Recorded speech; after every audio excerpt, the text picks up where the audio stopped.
Your character doesn't seem loud at all. He's very controlled, very cool, Yep. and he has a big responsibility. Could you tell us a little about Jack and what did you like about him? You're right. He's not one to want to draw attention to himself. His whole career being a CIA officer is to do just that, be under the radar and be reserved and restrained, and you don't have a desire to express yourself or be loquacious in any regard. There's a price for that. I think personally, it would be difficult to be married to someone like that because you can never draw anything out of them, and your lives may be segregated. And I think that's why there's a fairly high divorce rate among officers of the CIA or the FBI and that sort of thing. And yet I admire him. I think he is a hero in his own right, and waiting for the opportunity to do the right thing. And he was called upon to do the right thing in this film, and he did. How satisfied are you with your work? I mean, you've been nominated 100 times or 7 times, let's say, or 8, and your work has been recognized by institutions and also audience. How that makes you feel? Proud. Yeah, I'm very proud of that. Although I must say that it's not what I work for. I've never been one to try to work toward a trophy of some sort. It's like this. I want to do my job and create a character that's believable for me first.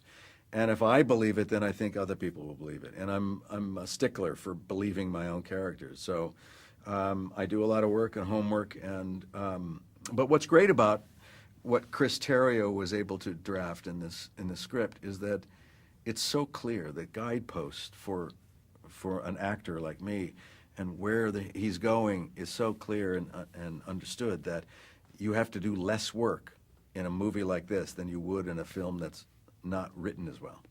Do you feel that you're as solid as the characters you play, or?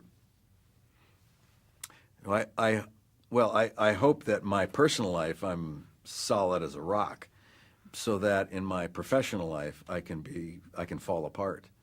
Because sometimes you want the fragility in a character, you want the vulnerability to show through, and the fear and anxieties and things like that, because that's what people relate to and that's what they understand. In my personal life, I want to be well-rounded and loved and love and experience things, but not on the brink of disaster. That's a good, yeah. Argo is a fantastic film. I loved it. I saw it in Toronto, and then I saw it yesterday. Oh, good. But why do you think, from all the stories that happened throughout the last 3 decades, why do you think Argo is relevant? Well, it's relevant because of the fact that it's relevant. It's happening now. As things change, things stay the same. We see that we're in the same kind of sensibility and attitude that with the country of Iran than we were back then.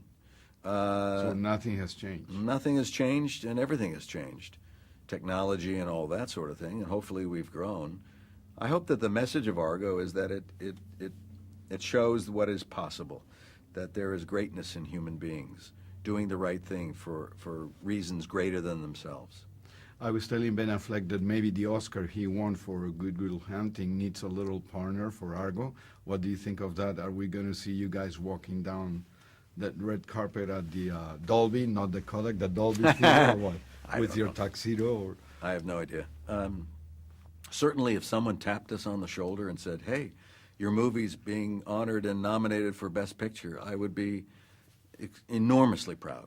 As I am of the movie on its own. If it didn't get nominated for, I wouldn't be any less proud of this movie. So it's about doing our best to make the best story possible, and all of us contributing what we can and what we do, and then hopefully it resonates and makes sense, and audiences enjoy it, and that's our goal. Thank you very much. Thank you Nice so much. meeting you. Take Good care. to see you. Thank you.